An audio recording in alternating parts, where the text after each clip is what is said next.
ഈ പണത്തോട് ആർത്തിയുള്ളവർ രാഷ്ട്രീയത്തിൽ വരണ്ട കേട്ടോ.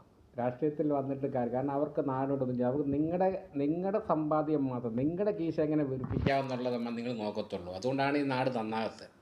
അതുകൊണ്ട് നിങ്ങൾക്ക് പൈസയ്ക്ക് ആവശ്യം അത്രയ്ക്ക് ഇതാണെങ്കിൽ ആർത്തിയാണെങ്കിൽ വേറെ വല്ല പണിക്കുവോ വല്ല ബിസിനസ്സോ വല്ലതൊക്കെ ചെയ്യേ പോയി പണം ഇൻവെസ്റ്റ് ചെയ്തിട്ട് ജനങ്ങളെ നികുതിപ്പണം ഇട്ടുകൊണ്ടല്ല ഉണ്ടാക്കേണ്ടത് കേട്ടോ. അതുകൊണ്ടാണ് പറയുന്നത്, പണത്തോട് അത്രയ്ക്ക് ആർത്തിയുള്ളവരാണെങ്കിൽ വേറെ വല്ല പണിക്ക് രാഷ്ട്രീയത്തിൽ വേണം. ഈ മുഖ്യമന്ത്രിയുടെയൊക്കെ ഇരുന്ന് കഴിഞ്ഞാൽ നല്ല ഒരുപാട് ഓഫറുകളൊക്കെ വരും. പക്ഷേ അതൊക്കെ തടഞ്ഞ് ജനങ്ങൾക്ക് വേണ്ടിയിട്ട് നാടിന് വേണ്ടി നല്ലതുപോലെ ചെയ്യാൻ നോക്ക്. നിങ്ങൾക്ക് എല്ലാം തരുന്നുണ്ടല്ലോ, നിങ്ങൾക്ക് പിന്നെ ശമ്പളവും വണ്ടിയും അതും ഇതും ഗ്രാറ്റുവിറ്റി എല്ലാം നിങ്ങൾക്ക് കിട്ടുന്നുണ്ടല്ലോ, പെൻഷൻ വരെ നിങ്ങൾക്ക് തരുന്നുണ്ടല്ലോ. പിന്നെ എന്തിനാണ് ഇത്രയോടെ ആർത്തി പിടിക്കുന്നത്? ചുമ്മാ നിങ്ങൾക്ക് കാശുണ്ടാക്കാനല്ല നിങ്ങളവിടെ ഇരുത്തിയിരിക്കുന്നത് കേട്ടോ.